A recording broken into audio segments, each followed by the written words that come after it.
Parlons économie dans ce journal. En cette année 2025, le budget annuel de l'État guinéen a connu une augmentation significative contrairement aux années précédentes, ce qui doit avoir une répercussion sur le prix des denrées de première nécessité sur le marché guinéen.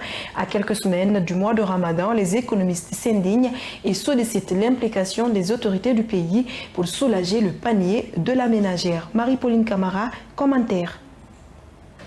Contrairement à l'année dernière, le budget annuel de l'État guinéen pour cette année 2025 a été évalué en dépenses à plus de 40 milliards, soit une augmentation de plus de 3 milliards de nos francs. Quant aux recettes, elles s'évaluent à plus de 30 milliards, soit une augmentation de plus de 4 milliards de nos francs. Sur le marché, certains prix ont connu une flambée exponentielle malgré l'effort des autorités à changer économiquement l'image du pays, surtout avec le prix des denrées de première nécessité. Cela ne passe sans conséquence dans les ménages et partout d'ailleurs, la population interpelle l'État à revoir la situation afin que le prix des produits sur le marché puisse connaître une baisse considérable. Dans quelques mois, les fidèles musulmans seront dans le mois de Ramadan, une période exceptionnelle pour ces derniers qui envisagent de passer ce moment dans de meilleures conditions économiques, surtout avec les produits de première nécessité. Les observateurs demandent aux autorités à veiller sur les importateurs des denrées alimentaires. Certains grossistes fixent leur prix sur le marché qui n'est pas conforme à la demande et aux recommandations des autorités. Ces pratiques doivent cesser pour enfin permettre aux citoyens guinéens à vivre décemment en fonction de leurs moyens. L'État guinéen a fourni beaucoup d'efforts en augmentant le salaire des fonctionnaires du pays, ce qui pourra permettre à ces derniers de pouvoir subvenir aux besoins de leur famille en cette période compliquée